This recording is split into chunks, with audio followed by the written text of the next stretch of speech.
Voilà, l'invité est avec nous comme annoncé. Alain Poutou, ce matin, nous allons parler justement du diplôme et du marché d'emploi, conversion et reconversion. Monsieur Poutou, bonjour. Bonjour, Monsieur Lumbala, merci de votre invitation. Vous occupez des ressources humaines dans une entreprise. C'est votre domaine aussi de prédilection. Vous êtes spécialiste de la réinsertion professionnelle ou de l'insertion professionnelle. Et vous êtes aussi formateur dans le cadre de l'emploi des ressources humaines.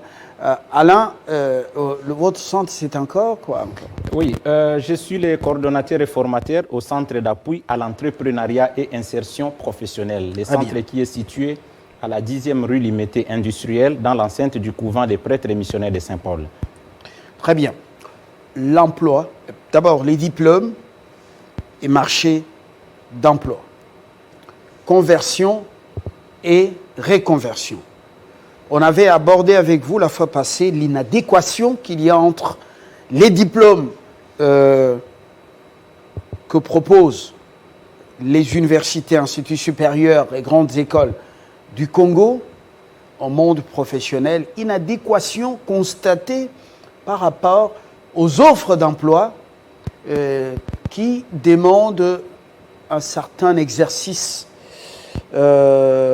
intellectuel ardu pour pouvoir s'adapter aux fonctions ou aux postes proposés. Même si on est retenu, il faut une certaine formation, une mise en train. Alors, aujourd'hui, on évolue un peu, même si on fait un petit rappel, pour voir ce qu'on appelle conversion et reconversion. Vous avez la parole. Merci beaucoup, M. Lumbala, pour votre question. Comme nous l'avons dit précédemment, c'est-à-dire qu'il y a une incompatibilité entre la formation universitaire et les besoins réels du marché de l'emploi. Nous avons dit que normalement, l'université devrait interroger les marchés de l'emploi, l'université devrait interroger les recruteurs avant de former les étudiants. Autrement, que les facultés devraient être adaptées aux besoins réels du marché. Exact. Malheureusement, ce n'est pas ce qui s'est fait. Nous sommes dans un système que nous avons hérité de l'époque coloniale. Ce système n'a pas été retouché depuis l'époque coloniale jusqu'à ce jour. Donc, on fait maintenant l'inverse. On forme les étudiants, on forme la personne, et cette personne se dirige vers les marchés de l'emploi pour chercher de l'emploi. Il s'est fait malheureusement, ce que lui, il a comme produit à proposer sur le marché de l'emploi ne rencontre pas l'offre qu'on trouve sur le terrain. Donc c'est comme ça que les gens, avec des brillants diplômes, ils ont du mal à intégrer le monde professionnel. Et vous pouvez constater, M. Lumbala, que souvent quand il y a des offres d'emploi, on exige à la personne intéressée par les postes de justifier 2 à 5 ans d'expérience. Oui. C'est pour vous dire que l'employeur... Véritable épine. Tout à fait. Le recruteur a plus confiance à la compétence. Le diplôme n'est qu'une qualification. Alors, si au moins cette qualification, cette formation universitaire était adaptée aux besoins réels du recruteur, on ne pouvait pas assister à tout ce qu'on est en train d'assister ces derniers temps, c'est-à-dire les difficultés que rencontrent ceux qui postulent, en tout cas ne devraient pas être, parce qu'on suppose que vous êtes ici dans cette maison de presse, on forme un journaliste pour répondre aux besoins de Télé 50. Donc, ce n'est pas qu'on forme d'abord la personne et puis la personne vient maintenant demander à Télé 50 que je suis diplômé, prenez-moi, sans pour autant comprendre la cartographie ou les besoins réels de celui qui recrute. Alors, l'université devait interroger le monde du travail ou le monde professionnel.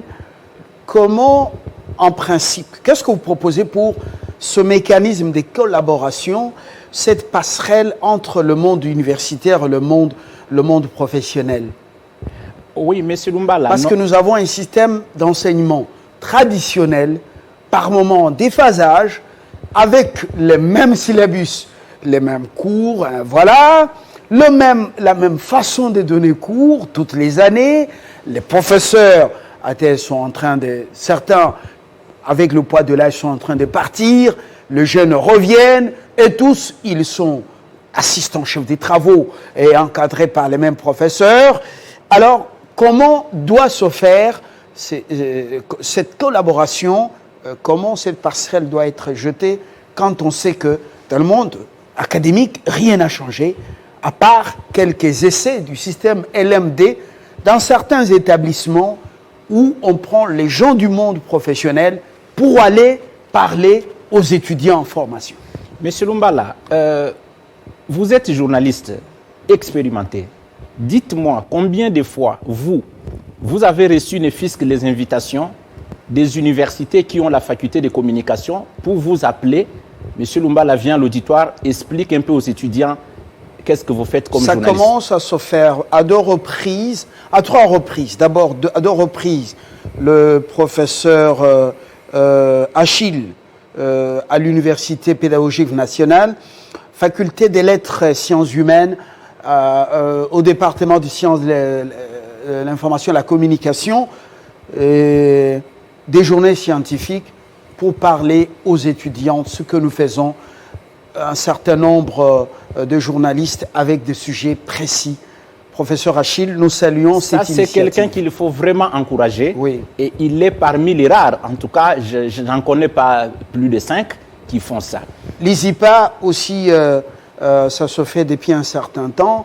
Il y en a même qui viennent ici pour voir comment ça se fait. Ça, c'est très bien. Si c'est comme ça, c'est très bien. C'est important. On devrait commencer par là. Moi, je n'ai rien contre les professeurs, ni non plus les assistants. Mais je suis plutôt en train de me demander, puisque c'est que le marché, l'université déverse sur le marché de l'emploi, pose problème pour que ça soit utilisé, ce serait mieux qu'on associe la pratique à la théorie. Vous allez voir, par exemple, dans certaines institutions d'enseignement supérieur universitaire, il y a ce qu'ils appellent les stages bloqués. Après un certain nombre d'années, la personne reste encore à l'université, à l'auditoire, on lui donne des cours sous forme de séminaire. Ça ne change pas, ça ne va rien changer. Ça serait mieux de combiner, d'associer les praticiens. Vous m'avez présenté ici comme directeur des ressources humaines. Mais si j'arrive dans un auditoire, je devrais donner le cours des ressources humaines, ou ne fût-ce que expliquer aux gens comment on calcule les comptes finaux et les salaires. Est-ce que moi je vais parler d'Henri Fayol, de David Ricardo, de citer les auteurs? Je vais dire ce que je fais au bureau. Donc de sorte que lorsque l'étudiant termine sa formation universitaire, il a déjà les informations qu'on attend de lui dans la vie professionnelle. Malheureusement, ce n'est pas ce qui s'est fait. Alors maintenant, étant donné que les réformes vont prendre du temps... Or, beaucoup de temps est consacré à ces théories avec des penseurs, des linguistes, des grands communicologues, et ainsi de suite, des grands économistes, et un temps perdu par moment qui n'est pas fructifié par la suite. Parce que quand vous parlez aux étudiants de Montesquieu, de Richelieu, vous leur parlez ou de tant d'autres, mais dans la praxis, ils n'écoutent pas ceux qui pratiquent le métier. C'est un peu difficile. Vous avez raison, totalement. Mais c'est le même problème qu'on a ici. On vous parlera que l'IMT était à l'époque l'IMT industriel. Il y avait des industries. Mais depuis le pillage là, de 1991, tout est par terre. Mais on a combien de docteurs en économie dans ces pays? Avez-vous déjà entendu un jour qu'il y a eu forum où on a associé tous les économistes pour qu'ils donnent même au chef de l'État ou au gouvernement des propositions concrètes pour remonter l'économie? Il n'y a pas. C'est pour vous dire que ce qu'on apprend à l'université, excusez-moi, ça reste théorique, ça reste scientifique. Ce n'est pas vraiment la réalité du terrain. Parce que si ce qu'on nous apprend à l'université était adapté aux besoins réels du marché de l'emploi, Monsieur Lumbala, je vous rassure, vous terminez les études universitaires, vous serez employé. Vous, par exemple, ici à Télé 50, est-ce que lorsque vous devez recruter des journalistes, dans les processus de recrutement, vous allez poser la question aux journalistes de vous donner l'histoire de la communication? Non, vous avez besoin d'un praticien. Alors, il y a des cours, excusez-moi, que je trouve, à mon avis, ce sont des cours qui surchargent, qui embrouillent. Encombrants. Ah oui, l'étudiant pour rien, et du coup, ça lui écarte de l'essentiel. Alors, maintenant, il est important que le système éducatif, qu'on puisse vraiment refondre ce système à tous les niveaux. Très bonne proposition, et c'est à ce niveau que je Je trouve ce partage très important. Le monde universitaire ou supérieur doit être toute oreille au monde professionnel, au monde de l'emploi. Et vous proposez qu'il y ait une sorte de synergie entre les théoriciens, qui sont des professeurs à thèse, et également les professionnels qui sont déjà dans le bain pour parler aux futurs c'est comme un exemple diplômé. Je prends un secrétaire général, une personne qui était secrétaire général dans un ministère il y a plusieurs années. Vous prenez une autre personne qui est un professeur à thèse, on va les nommer ministres dans un ministère ou dans une institution. Vous verrez que le secrétaire général, c'est un praticien, c'est ce qu'il fait au quotidien. Oui. Si on peut prendre ce secrétaire général, faire de lui un ministre, vous verrez les résultats, ça sera tout à fait différent que de prendre quelqu'un qui a une thèse, qui n'a jamais été dans la pratique, vous le nommez ministre. Vous comprenez? C'est dans ce sens. Donc c'est important qu'on associe les praticiens aux scientifiques ou aux chercheurs. Et aussi, si ça dépendait de moi, on devrait aussi revoir les critères pour l'admission des candidats qui veulent faire le 3e cycle. Qu'est-ce qui devrait être fait? Vous avez votre diplôme de licence, même si vous distinguez, qu'on ne vous retienne pas comme assistant. Allez travailler d'abord. Vous travaillez pendant 5-7 ans, vous revenez à l'université, soumettre votre candidature comme assistant. Comme ça, vous allez évoluer jusqu'à ce que vous allez soutenir la thèse. Ça va vous permettre d'avoir vu, d'avoir pratiqué avant de devenir professeur. Je pense que si vraiment cette exigence ou ces critères, on peut l'insérer dans les critères pour devenir professeur, je vous dis, on aura moins de théoriciens. Très bonne proposition. Conversion et reconversion. Nous sommes dans un contexte particulier, plombé par ce machin de virus. Et les choses ne sont plus les mêmes. Qu'est-ce que vous appelez conversion et reconversion? Alors, M. Lumbala, par rapport à votre question, nous avons dit qu'il y a des causes du chômage. Il y a des causes qui font à ce que les gens finissent les études, ils ont du mal à trouver de l'emploi. Parmi ces causes, nous avons dit qu'il y a des gens qui focalisent leur recherche d'emploi qu'à des postes qui correspondent à leurs études. Vous êtes licencié en communication, vous passez tout votre temps en train de chercher les postes de journalistes, de chargés de communication ou attachés de presse. Lorsque vous rencontrez une offre d'emploi sur Internet ou affichée quelque part, qu'on a besoin d'un chargé de suivi et évaluation des projets, il suffit qu'à l'exigence, qu'on vous exige un diplôme que vous n'avez pas. Par exemple, on a besoin d'un licencié en développement rural ou développement communautaire. Puisque vous avez terminé en communication, tout de suite, vous direz que ce n'est pas mon domaine.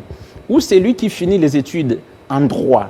Lui, dans sa tête, il veut un poste de conseiller juridique, d'avocat conseil, un poste à la magistrature. S'il n'en trouve pas, il va au barreau, il prête serment. Les jours où il trouve un poste, on a besoin d'un gestionnaire de projet. Il va déjà dire que ça, ce n'est pas mon domaine. Moi, je fais les droits. Alors, si vous passez tout votre temps en focalisant la recherche d'emploi qu'à des postes qui correspondent à vos études, Monsieur Lumbala, je vous assure, ça je l'ai dit aux téléspectateurs en tant qu'un technicien des ressources humaines, vous risquerez de mettre des années au chômage. C'est ainsi que parmi les techniques de la recherche d'emploi, il y a la technique qu'on appelle la conversion et la reconversion. La conversion, c'est quoi? C'est que je cherche un emploi qui correspond à mes études, je n'en trouve pas. Et les opportunités du marché de l'emploi sont à l'inadéquation à ce que j'ai fait comme diplôme. Soit au barreau, je suis déjà inscrit, je prêtais serment, mais il n'y a pas assez de clients, les gens ne se chamaillent pas beaucoup, voilà, il n'y a pas assez de débouchés. Alors, qu'est-ce que je dois faire? Oui, mais c'est justement ça, M. Lumbala, la place de la conversion et de la reconversion dans la recherche d'emploi. Si quelqu'un veut intégrer les marchés de l'emploi à la sortie de l'université, ces deux techniques sont indispensables en ce moment ici. Puisque je vous ai dit, le système éducatif a démontré ses limites par rapport aux besoins réels du marché de l'emploi. Oui, donc, il faut la conversion et la reconversion. La conversion, c'est-à-dire, c'est mettre de côté votre diplôme universitaire, mettre de côté votre filière de prédilection. Vous devez maintenant suivre des formations professionnelles supplémentaires à votre qualification et que ce soit des formations qui correspondent par rapport aux offres qui sont récurrentes tout à fait. ou qui reviennent souvent dans les marchés d'emploi. Vous faites par exemple la formation des logisticiens, vous faites la formation en suivi et évaluation des projets, la formation en assistant au programme, la formation en assistant administratif et financier.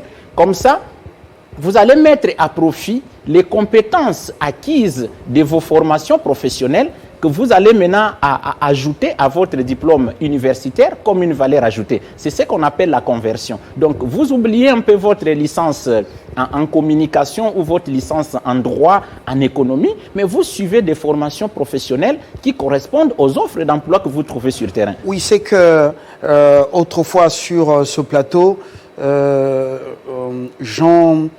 ça doit être Jean-René, le directeur général de la CSC, plutôt la Société des communications et services, nous a dit ils recrutent, mais ils soumettent les candidats à la formation avant de commencer le travail, une formation de mise en train. Est-ce que c'est aussi une autre possibilité? Alors, ça, vous voulez parler de la reconversion. Ah, là, c'est la reconversion. La reconversion. Parce qu'il y a la conversion, c'est que je viens de vous dire ici. La conversion aux ressources humaines, c'est-à-dire mettre de côté son domaine de prédilection. Aller suivre une formation ou deux formations qui correspondent aux offres d'emploi qui sont publiées. C'est ça la conversion. C'est-à-dire ces formations n'ont rien à voir avec votre diplôme universitaire, n'ont rien à voir avec la filière ou la faculté que vous avez fréquentée à l'université. Mais ce sont des formations qui correspondent aux offres d'emploi qui sont publiées, qui correspondent aux intitulés des postes, aux appellations de base des postes. Tandis que la reconversion, je suis licencié ou gradué en sciences commerciales et financières ou en économie. Mais les offres d'emploi que je trouve sur le marché, ce sont des offres des ONG internationales. Lorsqu'on recrute un comptable, un caissier ou un financier dans une ONG internationale, étant donné que ces organisations ne sont pas soumises au plan comptable général congolais ou au plan comptable OHADA, bien que vous ayez fait l'économie, vous avez eu des cours de comptabilité. Lorsque vous allez passer un test d'embauche chez Oxfam ou chez Médecins Sans Frontières ou à l'UNICEF pour les postes de comptables, les postes de financiers, peu importe votre diplôme en économie, en comptabilité, en sciences commerciales et financières ou en sciences politiques, vous allez lamentablement échouer. Pourquoi? Parce que ces ONG n'utilisent pas la comptabilité qu'on nous a enseignée à l'école. Les ONG ont leur propre comptabilité qu'on appelle la comptabilité des projets ou la comptabilité des justifications des fonds. Cette comptabilité n'est pas enseignée à l'université. Alors, la reconversion, c'est-à-dire économiste que vous êtes, comptable des formations, mais vous allez suivre la formation sur la gestion financière et comptable des projets. Justement, c'est l'exercice auquel s'attelle Jean-Robert Essifois de SCS. Je le disais tantôt, la reconversion. Et il avait mis l'accent sur ça. Alors, on revient d'abord à la conversion. Moi, je sens que c'est séduisant parce que j'ai une question d'un téléspectateur qui a fait le droit. Mais il dit que ça a pris du temps pour trouver une occupation. Veuillez revenir sur ce que vous appelez conversion. Et la formation se passe où et en combien de temps? Merci beaucoup, M. Lumbala. Merci aussi à ces téléspectateurs. D'abord, le problème, c'est comme je l'ai toujours signalé. Quelle faculté pour quel emploi? Ça, c'est très important. Les gens doivent faire attention lorsqu'ils vont choisir des filières à l'université. Il faut vraiment qu'on soit très clair. Ce n'est pas parce que vous avez obtenu votre diplôme d'État en latin philo et que vous devez aller vous inscrire aux facultés de droit, en communication sociale ou en relations internationales. Vous êtes diplômé en commercial et administratif, vous partez vous inscrire en économie ou en comptabilité. Non, ça c'est une erreur grave. Monsieur le journaliste, il ne faudrait pas que nos enfants, nos jeunes frères, aillent choisir des filières à l'université parce que c'est le prolongement de ce qu'ils ont fait aux humanités. Mais il faut un service de guidance. Non. Il faut un service d'orientation. C'est important. Je vous explique ça. C'est très important. Quelqu'un qui a fini en maths physique, s'il n'est pas en polytechnique, il va s'inscrire en électromécanique ou en électricité. Vous comprenez? Les gens pensent que ça me permet de terminer, ça me donne la facilité. Non, on ne peut pas choisir une filière parce que c'est le prolongement de ce que j'ai fait aux humanités. On choisit une filière parce que c'est une filière qui a des débouchés. C'est une filière qui vous permet de trouver facilement de l'emploi, d'être employable. Débouchés au Congo ou dans d'autres pays, par exemple, si vous allez faire la domotique, au Congo, on n'est pas encore arrivé à un stade où la robotique émule. Alors, pourquoi aller faire, par exemple, la domotique quand on sait qu'au pays, il n'y a pas assez de Mais c'est ça le problème. C'est comme excusez-moi, il y a certaines filières, quand je regarde, j'ai dit, mais ce sont des filières qui sont adaptées pour des pays développés comme l'Europe. Quelqu'un vient me voir qu'il est licencié en psychologie du travail. J'ai dit, mais très bien, en Europe, un psychologue du travail, c'est quelqu'un dont on a besoin lorsqu'on doit recruter un employé. Lui, il va nous aider à faire les liens entre, par exemple, les tempéraments de la personne et les tempéraments exigés pour les postes. Mais est-ce qu'ici au Congo, M. Lumbala, avez-vous déjà vu ou appris qu'une entreprise, une organisation veut recruter les employés, il fait venir un psychologue pour l'aider à faire des différents tests? Ils ne font pas. Pour, par exemple, détecter avant si cet employé serait un souci pour l'entreprise. Tout à fait. Est-ce qu'il a un problème de santé mentale? Un psychologue du travail va vous aider à détecter certains antécédents qui peuvent être un handicap, n'est-ce pas? Je vous donne un exemple. Vous êtes de nature colérique. Vous ne pouvez pas occuper les postes de ressources humaines. Ce n'est pas un poste adéquat pour des gens à tempérament chaud. Vous comprenez? Vous êtes un extraverti, quelqu'un qui est sanguin. Même si vous êtes licencié en gestion financière, on ne peut pas vous confier la caisse. Les finances, c'est pour des personnes à tempérament introverti. Mais est-ce que, ma question, dans ces pays, on fait recours à ces gens pour qu'ils nous aident, alors qu'ils sont importants? Maintenant, pourquoi je dois aller choisir une filière et après, lorsque j'ai fini, je ne suis plus utilisé, on ne fait plus recours à moi? C'est du temps perdu. Alors, il faut être pragmatique dans la vie. Faites des choses qui correspondent aux besoins réels du marché de l'emploi. Et c'est pour cela que nous, au sein du Centre d'appui à l'entrepreneuriat et insertion professionnelle, nous avons compris qu'il y a vraiment un écart entre l'université et le monde professionnel. Ça ne correspond pas, M. Lumbala. Il y a une inadéquation totale. Donc, ils évoluent de manière dispersée. L'université a sa vision, sa vocation. Le monde professionnel aussi a ses besoins. Donc, ça ne correspond pas. Alors, c'est ainsi que nous avons mis en place ces centres, ces cabinets, pour faciliter l'intégration et l'insertion professionnelle des jeunes universitaires. Vous pouvez répondre à ce téléspectateur. Formation combien de temps? Où et comment faire pour s'inscrire? Quel est le module? Alors, M. Lumbala, comment est-ce que nous fonctionnons au Centre d'appui à l'entrepreneuriat et insertion professionnelle? Nous recevons tous ceux qui ont fini les études ou les gens qui ont perdu de l'emploi, qui veulent encore se réinsérer dans le monde professionnel. Après l'entretien, nous leur soumettons à une formation sur les techniques de la recherche d'emploi. Parce qu'il faudrait d'abord que vous puissiez comprendre que beaucoup de gens qui se retrouvent au chômage parce qu'ils ne savent pas comment faire la recherche d'emploi. Ils ne savent pas comment rédiger une candidature qui peut attirer l'attention du recruteur. Là, je fais allusion à quoi? À la rédaction d'un CV détaillé, actualisé avec 3 personnes de référence. J'ai fait allusion à la lettre de motivation qu'il ne faut pas confondre à la demande d'emploi. J'ai fait allusion aux techniques d'interview. Il semble qu'on ne lit plus les jalonneurs. Non. Ne vient pas à la présence. C'est pour cela que ce samedi, nous allons organiser en faveur des chercheurs d'emploi, dans le strict respect des gestes barrières, les séminaires sur les techniques de la recherche d'emploi et vente des compétences professionnelles. Qu'on apprenne aux chercheurs d'emploi comment d'abord lire l'offre. Quand j'ai l'offre en face de moi, qu'est-ce qui est important à regarder dans l'offre? Est-ce que les diplômes, les années d'expérience ou des compétences? Ça, on va expliquer ça durant la formation de ce samedi qui sera organisée déjà à partir de 10 heures. On va parler aussi sur comment contourner ces années d'expérience qui sont exigées dans des offres. On va aussi également parler sur la rédaction du nouveau modèle du CV. Parce qu'il faut que les téléspectateurs comprennent que le CV doit être détaillé, il doit correspondre à l'offre. Il n'existe pas un CV de 100 pages, non, pas 5 pages. Non, pas 5 pages. Il n'existe pas. Vous savez ce que les gens font, c'est quoi? Ils ont déjà un modèle du CV. Lorsqu'on apprend que Télé 50 recrute, il prend ce CV, il fait la photocopie, il vient déposer chez vous. Qu'on lui dise que c'est Action contre la faim qui recrute, il prend les mêmes CV, il fait la photocopie. Alors que le CV doit correspondre à l'offre. À chaque poste correspond son CV. Ça, on va expliquer le samedi.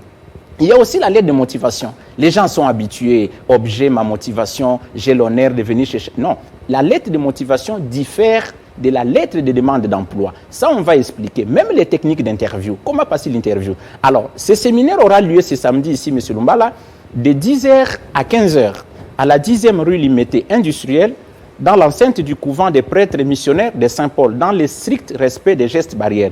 Une fois que ce séminaire sera organisé, la semaine en 8, nous allons maintenant commencer une série de formations modulaires à vocation non académique, mais ce sont des formations qui correspondent aux offres d'emploi qui sont publiées.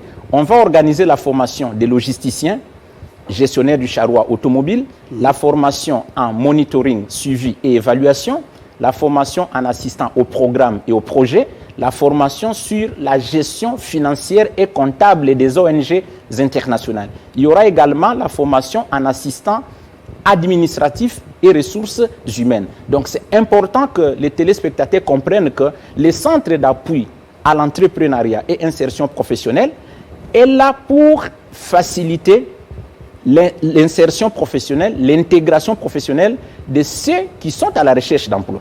Alors, on sent qu'il y a et la conversion et la reconversion. Alors, un téléspectateur, apparemment c'est une femme. Je suis économiste de formation, mais je ne vous cite pas le nombre d'années que je cherche du boulot, ça ne vient pas. Que puis-je faire? Vos conseils, s'il vous plaît. Monsieur Mpoutou. Oui, M. Lumbala, c'est lui qui est économiste. C'est comme ça que nous avons toujours dit il y a 7 techniques pour chercher de l'emploi à la sortie de l'université. J'ai cité la conversion et la reconversion qui fait partie de la 5e technique. Mais la première technique d'abord, par exemple le cas de notre ami qui est économiste. Il faudrait d'abord que l'ami puisse identifier les intitulés des postes qui reviennent régulièrement dans les offres. Il doit commencer par là. Parce que quelqu'un qui vous dit qu'il est à la recherche d'emploi, vous lui posez la question, la dernière fois que vous avez consulté les offres, date de quand? Il n'aura pas la réponse à vous donner. Peut-être il vous dira que ça date de 2 mois. Alors qu'il est important pour tout celui qui est à la recherche d'emploi d'identifier d'abord les besoins du marché. Vous devez savoir qu'est-ce que le marché d'emploi offre. Une fois que vous avez identifié ces offres, ces postes qui sont publiés, maintenant il faudrait les analyser. Comprendre ces offres exigent quoi? Quels sont par exemple son cas lorsqu'il y a un poste de logisticien? Même si c'est un diplôme en économie qui est exigé, mais vous devez savoir d'abord quelles sont les attributions d'un logisticien. Quelles sont les exigences pour occuper les postes de logisticien? Alors, lui devrait commencer par là. Une fois qu'il a identifié les intitulés des postes qui reviennent régulièrement dans des offres qui sont publiées, il les a analysés. Il doit d'abord comprendre, quand on parle d'un assistant financier, qu'est-ce qu'il fait? Quelles sont les compétences exigées pour être assistant financier? Par après, il va comparer l'analyse des termes de référence du poste par rapport à sa formation universitaire. Il doit ressortir les points forts et les points faibles. Qu'est-ce que lui maîtrise par rapport à ce qu'il vient de trouver? Si ça ne correspond pas, il va passer soit à la reconversion, c'est-à-dire un renforcement des capacités pour acquérir des compétences adéquates aux compétences exigées par les postes. Si c'est un poste qui ne correspond pas à ce qu'il a fait comme étude, en ce moment-là, il passe par la conversion. C'est très important ce que cet ami économiste doit faire. Parce que souvent, l'erreur que beaucoup commettent, c'est qu'ils cherchent de l'emploi qu'avec les diplômes, mais il n'a aucune formation professionnelle. Quel est ce recruteur à ce jour qui peut vous recruter qu'avec votre diplôme universitaire, sachant très bien que sans diplôme, c'est une formation qui est à l'inadéquation avec les besoins du marché de l'emploi. Donc c'est important de conseiller aux téléspectateurs, surtout les universitaires, c'est que vous terminez les études universitaires, c'est important de suivre une ou deux formations professionnelles que vous pouvez ajouter à votre diplôme comme valeur ajoutée. Merci. Vous avez vu, la réalisation me fait signe que notre temps est largement consommé. Alain Poutou, on termine par cette question et on vous dit au revoir. C'est la question d'un téléspectateur. Oui, apparemment, encore une femme qui dit, nous écrit, elle a fait la communication, mais elle se rend compte que ni la radio ni la télé ne peuvent lui apporter le bonheur. Elle voulait bien devenir assistante administrative et financière. Voilà, vous allez donner vos contacts. Oui, je peux lui dire déjà que le centre existe à Limité. Tous ceux qui sont intéressés à participer au séminaire de ce samedi à 10h peuvent déjà nous appeler au 082 53 9 0016.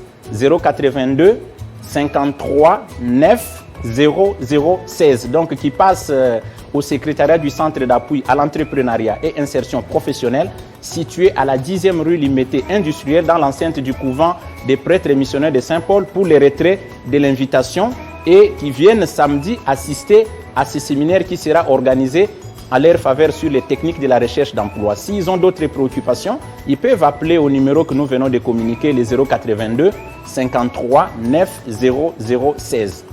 Alain Poutou, je vous remercie. C'est moi qui vous remercie, M. Lumbala. Merci. Aussi à vous. Depuis 8 heures, vous avez été avec nous. Très bonne journée.